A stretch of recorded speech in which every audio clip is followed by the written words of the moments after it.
هذه المقدمات التي حدثتكم عنها أراها ضرورية أن تأخذوها بنظر الاعتبار وأنتم تتابعون هذه الحلقات. المقدمة الأولى ما بين الدين والمذهب. تذكروا أن ديننا دين واحد ولا وجود للمذاهب. المذاهب صناعة بشرية لا شأن لنا بها. المقدمة الثانية حذرتكم ونبهتكم من النقص والاشتباه الذي قد يطرأ على حديثي، وبينت لكم الأسباب. لا بد أن تلتفتوا إلى هذه القضية أيضا.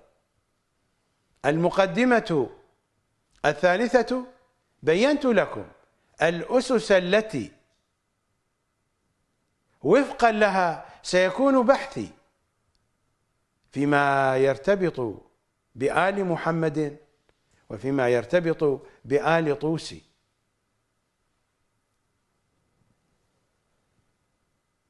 هذه هي الدنيا، هذه هي الدنيا التي تجعلنا نتحدث في الوقت نفسه عن آل محمد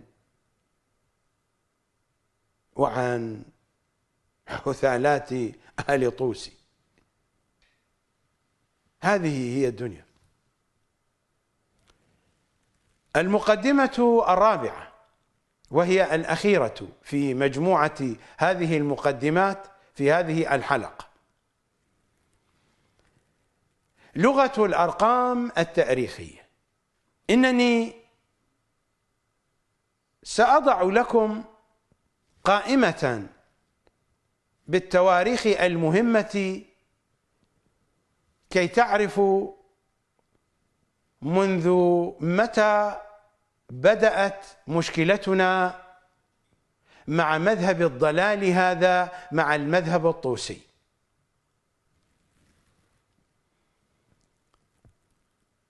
حكايتنا تبدأ من بعثة نبينا صلى الله عليه وآله. نبينا الأعظم من بعثته إلى هجرته قضى في مكة من السنين 13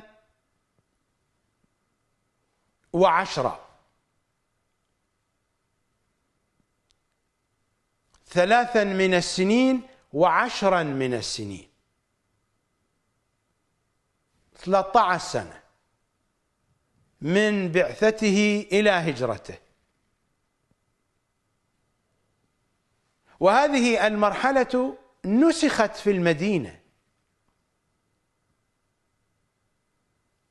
مرحلة مكة نسخت في المدينة. المدينة هي مدينة الهجرة. قضى النبي فيها من السنة الأولى إلى السنة 10، 10 سنوات. مرحلة التنزيل، الجزء الثاني من مرحلة التنزيل، لكنه الجزء الذي نسخ المرحلة الأولى، إلى أن وصلنا إلى بيعة الغدير في السنة 10، حيث جاءت مرحلة التأويل فنسخت مرحلة التنزيل. بدأنا مرحلة جديدة، مرحلة التأويل. منذ السنة 10 للهجرة إلى سنة الغيبة، إلى السنة 60 بعد 200. هذا العصر هو عصر الحضور ضمن مرحلة التأويل. عندنا 13 سنة في مكة من البعثة إلى الهجرة، مرحلة التنزيل الأول. الشق الأول من مرحلة التنزيل. انتقلنا إلى المدينة من السنة الأولى إلى العاشرة، مرحلة التنزيل الثانية، الشق الثاني من مرحلة التنزيل. الشق الثاني من مرحلة التنزيل نسخ الشق الأول من مرحلة التنزيل حتى وصلنا إلى بيعة الغدير في أواخر السنة العاشرة من الهجرة، وبدأت مرحلة التأويل. مرحلة التأويل بدأت من السنة العاشرة للهجرة إلى السنة 60 بعد 200.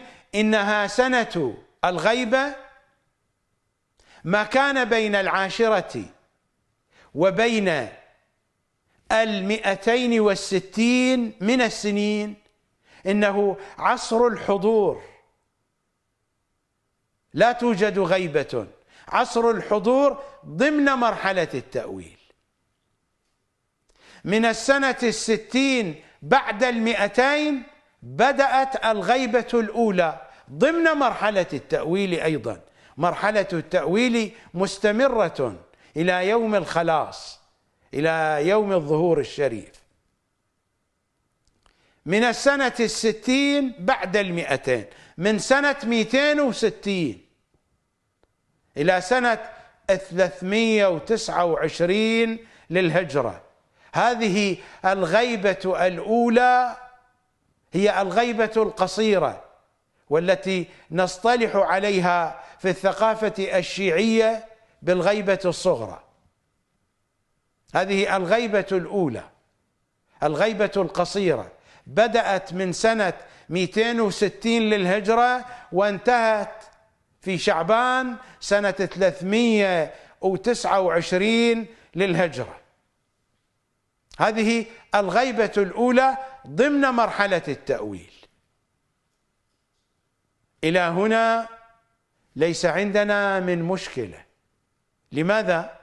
في مرحلة الحضور المعصوم موجود، وفي الغيبة الأولى المعصوم يتواصل مع شيعته لا بمستوى مرحلة الحضور، وإنما بالمستوى الذي يناسب الغيبة الأولى. مشكلتنا بدأت بعد وفاة علي بن محمد السمري في شعبان سنة 329.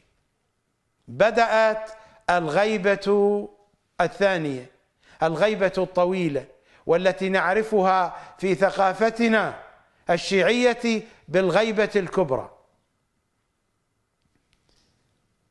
من سنة 329 للهجرة إلى سنة 390 تقريبا.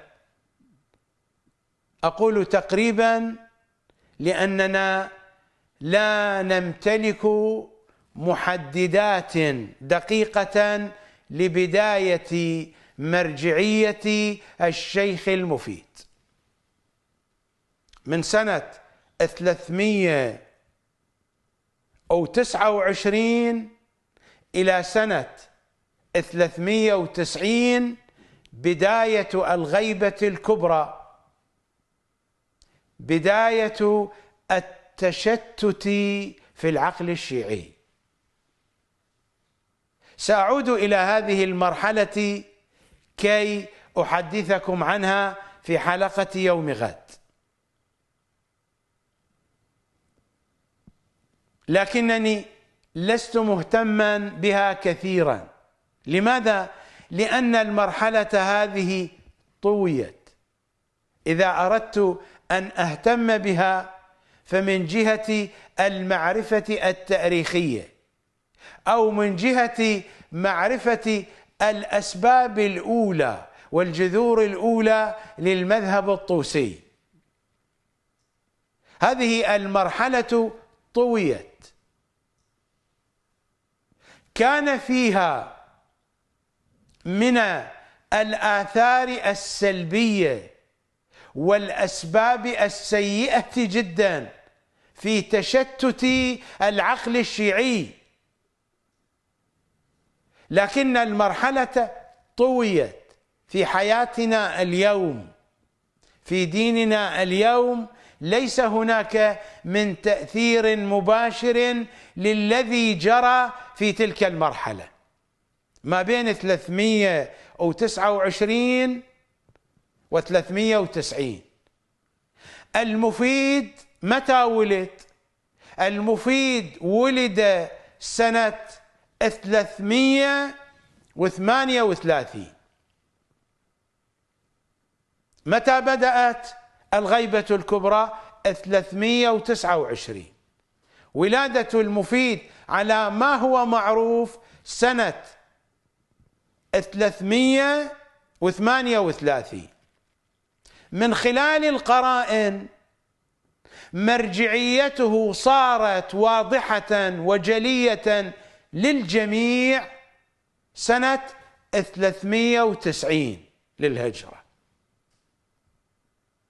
فأنا لا أنكر أن مرجعيته الشيعية كانت قد بدأت قبل ذلك، إنما أتحدث عن ذروتها العالية وصارت واضحة للجميع، حتى أن المخالفين حينما يؤرخون لتلك الفترة يشيرون إلى مرجعيته الواضحة والواضحة جدا، وإلى بروز شخصيته وإلى المعيته المعروفة.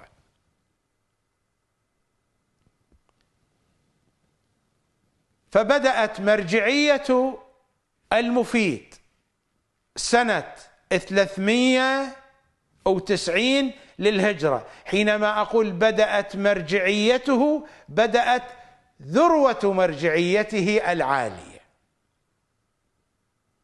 تقريبا. هذا الرقم من خلال القرائن، لا يوجد عندي محدد دقيق واضح.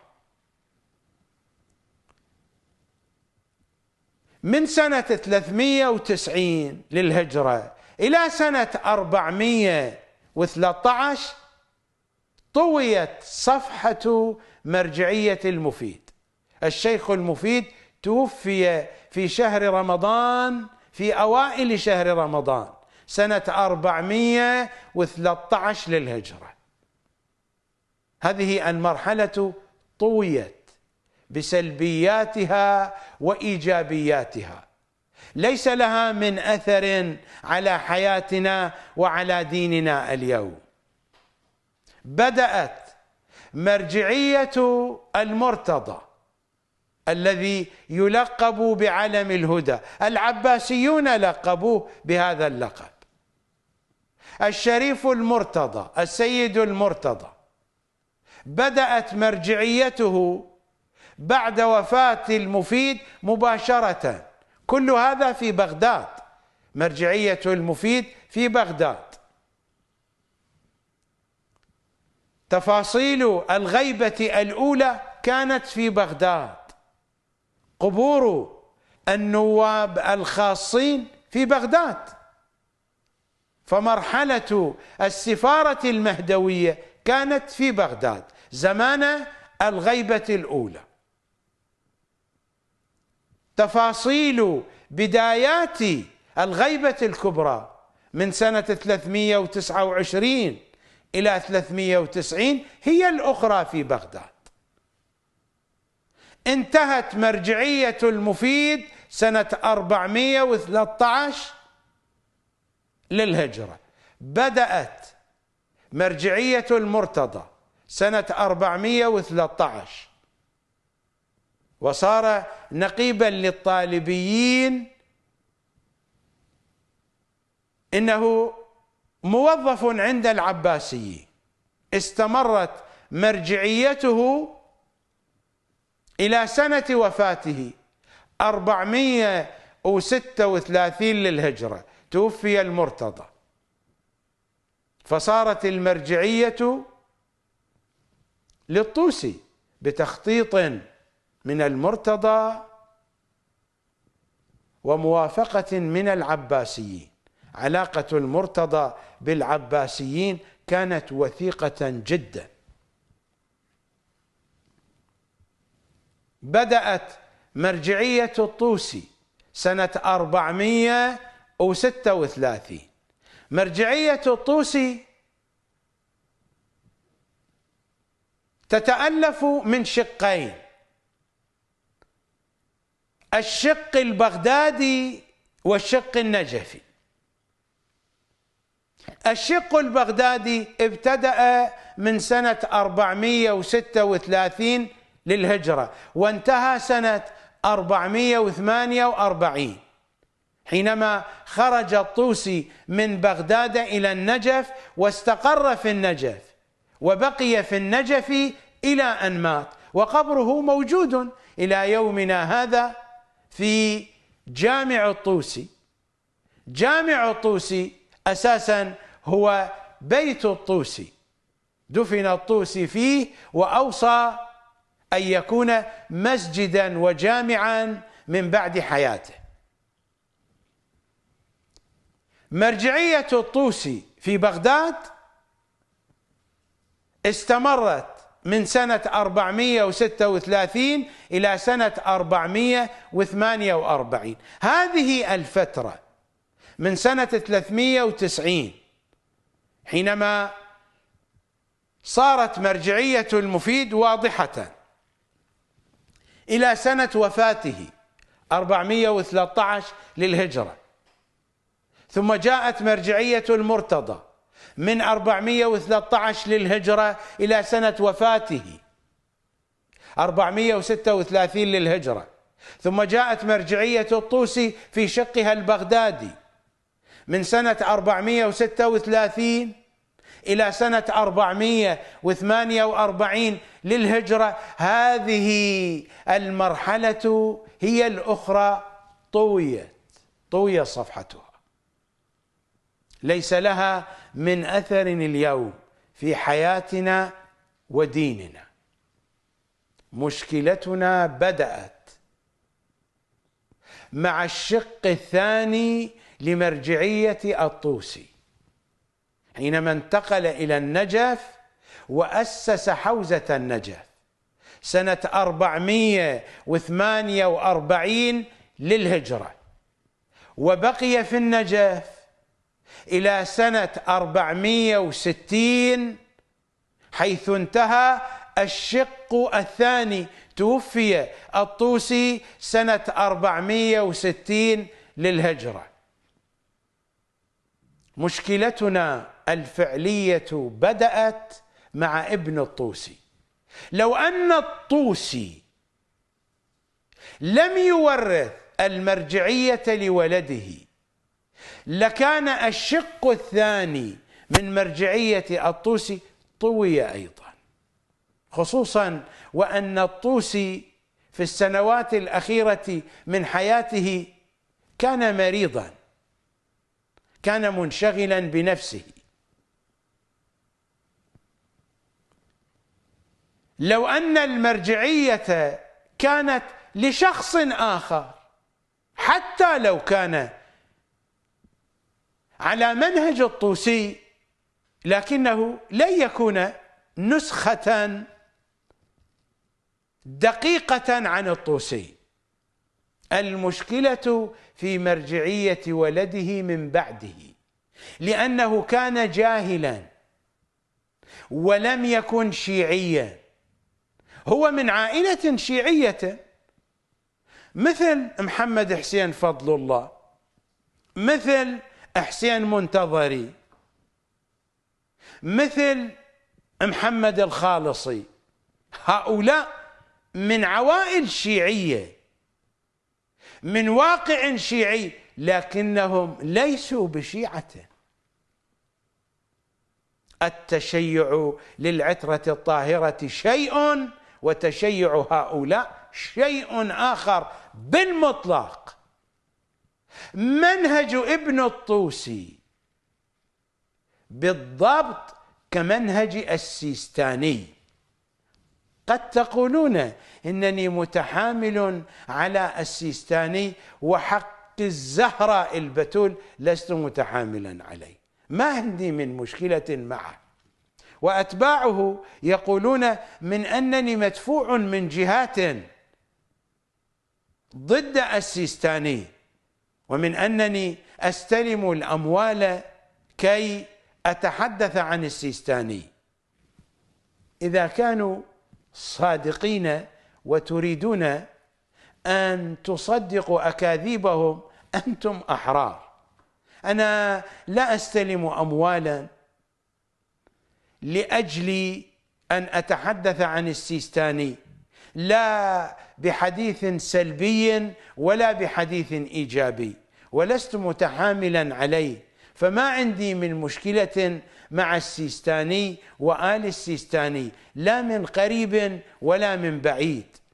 لكن السيستانية هو المرجع الأعلى وهو الأكثر إضرارا بالتشيع في زماننا، لأنه جمع بين السلطتين، بين السلطة السياسية والدينية، أوجد منهجا ضالا، وسيبقى هذا المنهج لأن المرجعية من بعده ستنتقل إلى ولده. المنهج هو المنهج والضلال هو الضلال. ابن الطوسي لم يكن عالما، هذا المديح الذي يذكر له كالمديح الذي يذكر للسيستاني. السيستاني ليس الأعلم بين تلامذة الخوئي، السيستاني عالم أستاذ في الحوزة، لكنه ليس في المستوى الأعلى. كتبه موجودة، أساتذة الحوزة يعرفون هذا. كتب السيستاني ليست في المستوى الأول، في المستوى المتوسط، فهو لا يتجاوز المستوى المتوسط في مدارج الدراسة الحوزوية.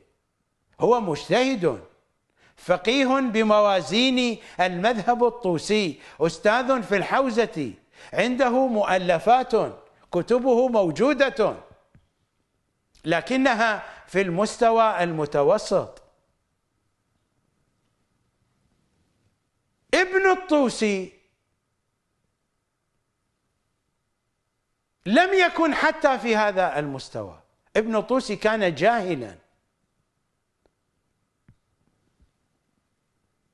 مرجعيته استمرت إلى ما يقرب من 60 سنة. الطامة هنا، الطامة هنا. نحن لا نعرف بالضبط تاريخ ولادته، ولا نعرف بالضبط تاريخ وفاته، لكنه قطعا إلى سنة 515 كان حيا. القرائن دالة على ذلك. بدأت مرجعيته من سنة 460 وهو حي إلى سنة 515، وبقي حيا وراء هذا التاريخ، لكننا لا نعرف بالدقة تاريخ وفاته.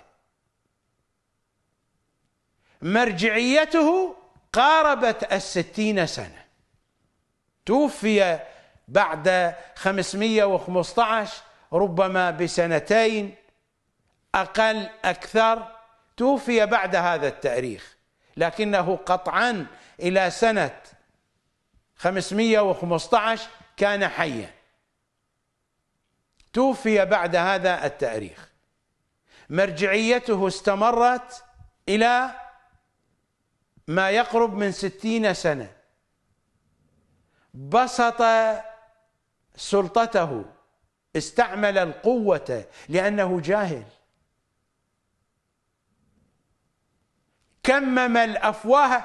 أي أحد يفتح فمه بحرف يغلق. فرض دين أبيه، فرض دين أبيه من دون تطوير، من دون تجديد، من دون إعادة نظر في كل الذي جاء به الطوسي. الطوسي حينما كان في بغداد كتبه لم تكن دقيقة. الطوسي كان ذكيا، كان بارعا، كان نابغة، لكن كثيرا من العيوب كانت ظاهرة في كتب الطوسي. كتبه ليست دقيقة،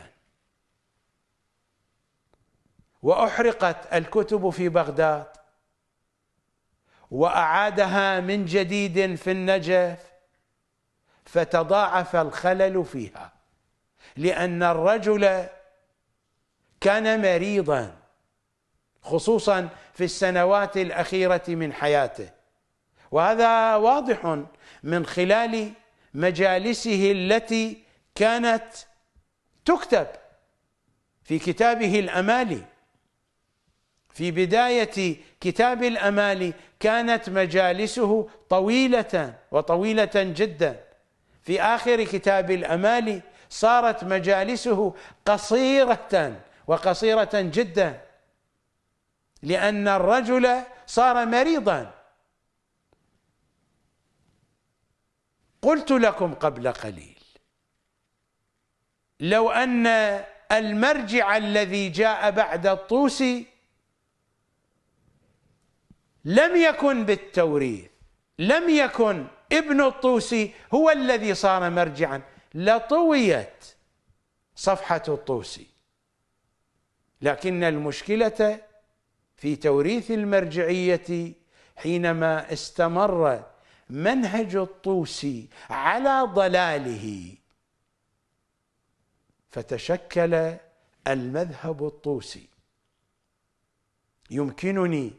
يمكنني بدقة أقول من أن ابن الطوسي هو مؤسس المذهب الطوسي. صحيح أن الفكر وضعه الشيخ الطوسي، وأن البداية من الشيخ الطوسي الأب، وهو الذي أسس المذهب، لكن بشكل عملي وفاعل وحقيقي على أرض الواقع ابن الطوسي هو الذي أسس المذهب الطوسي، مع أن البداية كانت من أبيه حينما انتقل إلى النجف وأسس مذهبه اللعين. إذن الطوسي مات سنة 460 للهجرة. بدأت مرجعية التوريث، ورث المرجعية لابنه الجاهل الناصبي. الطوسي اسمه محمد ابن الحسن الطوسي، ولده اسمه الحسن. الحسن ابن محمد الطوسي، هذا كان جاهلا وناصبيا.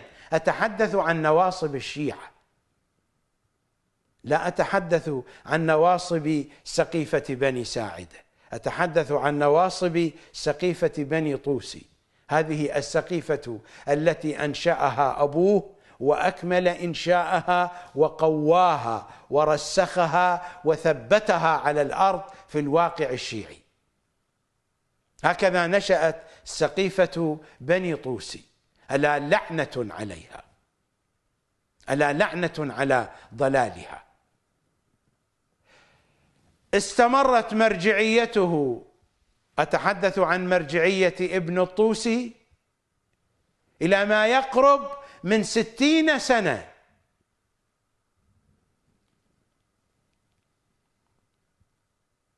انتشر المذهب الطوسي في الجو الشيعي إلى أن ارتفع صوت محمد ابن إدريس الحلي. لا نعرف تاريخ ولادته بالضبط،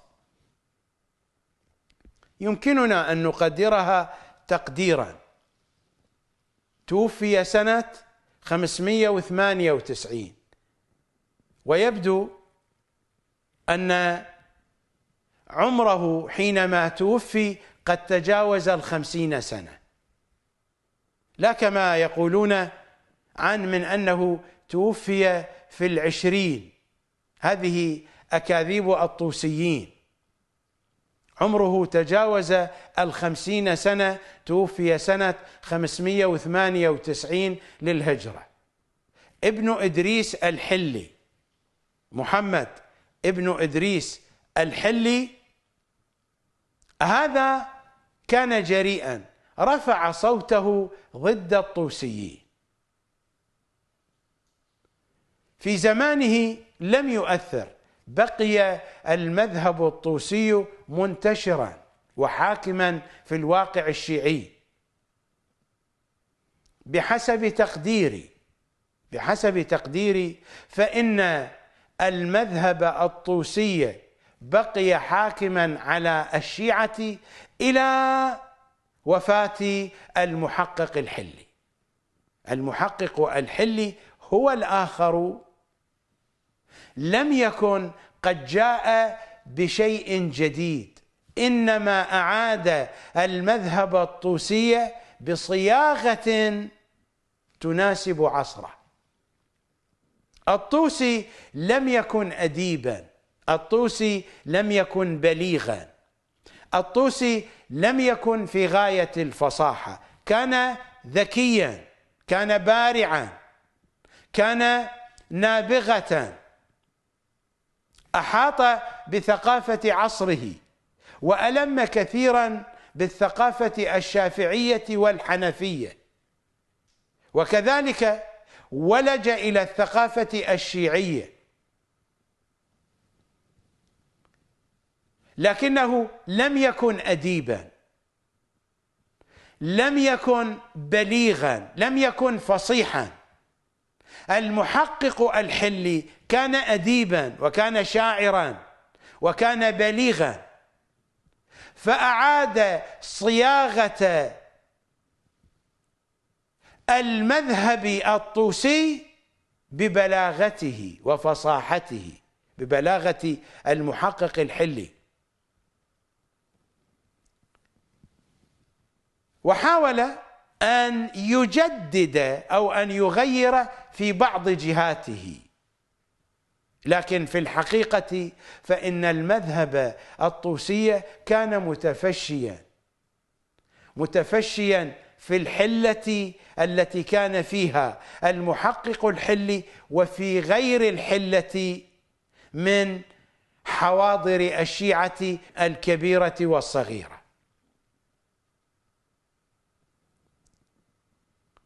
هذا يعني أن المذهب الطوسي من بعد وفاة الطوسي سنة 460 بقي مستمرا إلى سنة 676، إنها سنة وفاة المحقق الحلي. 216 سنة بعد وفاة الطوسي، المذهب الطوسي هو الحاكم فعليا في الواقع الشيعي. وحتى بعد هذا التاريخ فقد برز العلامة الحلي. العلامة الحلي هو ابن أخت المحقق الحلي. المحقق الحلي كان خاله. حينما توفي المحقق الحلي، العلامة الحلي كان في 28 من عمره. بدأت شخصيته العلمية المرجعية بالظهور تدريجيا، حتى صارت واضحة جدا بحدود 690. المحقق الحلي توفي سنة 676، وبدأت مرجعية العلامة الحلي تدريجيا حتى صارت واضحة للعيان وللجميع بحدود سنة 690 للهجرة، وفي سنة 702 التحق بالمغول وصار عالما للمغول. له حكاية، أنا لست بصدد الدخول في التفاصيل. وبقي العلامة الحلي مصاحبا للسلطان المغولي حتى توفي. أتحدث عن السلطان المغولي خدابنده، توفي سنة 716. عاد العلامة الحلي إلى الحلة وبقي فيها إلى أن توفي.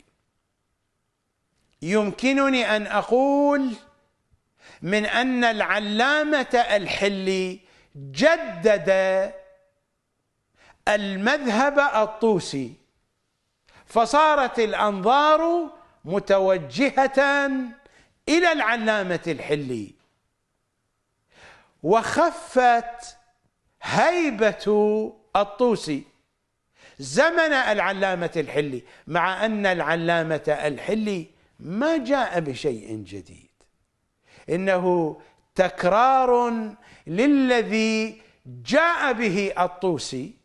وحاول خال العلامة الحلي المحقق الحلي أن يجدد فيه، أن يغير فيه، لكن روح المذهب بقيت هي ولا زالت موجودة إلى يومنا هذا.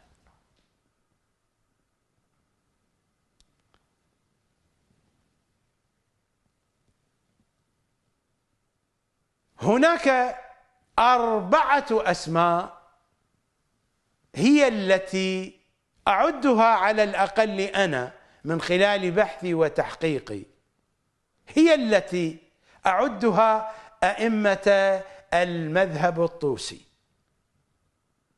أولا الشيخ الطوسي مؤسس المذهب محمد بن الحسن الطوسي، وثانيا العلامة الحلي، وثالثا مرتضى الأنصاري. مرتضى الأنصاري توفي سنة 1281 للهجرة. ورابعا أبو القاسم الخوئي توفي سنة 1413 للهجرة. هؤلاء هم أئمة المذهب الطوسي. الطوسي نفسه، العلامة الحلي، مرتضى الأنصاري، أبو القاسم الخوئي. أما السيستاني وبقية تلامذة الخوئي هؤلاء لا قيمة لهم، هؤلاء حروف مهملة في حاشية كتاب اسمه الخوئي. أنا أتحدث عن الموازين الحوزوية الآخندية العلمية، لا أتحدث عن هراء السياسة وعن الدعايات التي تصنع هنا وهناك بالأموال المدفوعة من الأموال التي تسرقها المرجعية من الشيعة باسم صاحب الزمان صلوات الله وسلامه عليه. هذه لغة تاريخية بالأرقام. وقت الحلقة صار طويلا. الخلاصة مشكلتنا بدأت منذ سنة 448 حينما انتقل الطوسي إلى النجف وأسس حوزة النجف وأسس مذهبه بشكل واضح وعلني. لو أن مرجعيته انتهت بوفاته سنة 460 للهجرة لكان بالإمكان أن تطوى صفحة الطوسي مثلما طويت صفحة الذين من قبله، لكنه أصر على توريث المرجعية لولده ذلك الجاهل الناصبي التافه.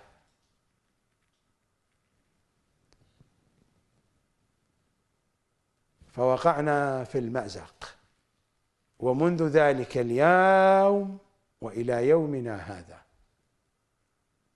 نحن في مأزق قذارة هذا المذهب.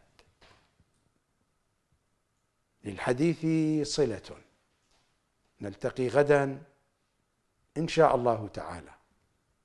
أسألكم الدعاء جميعا، في أمان الله.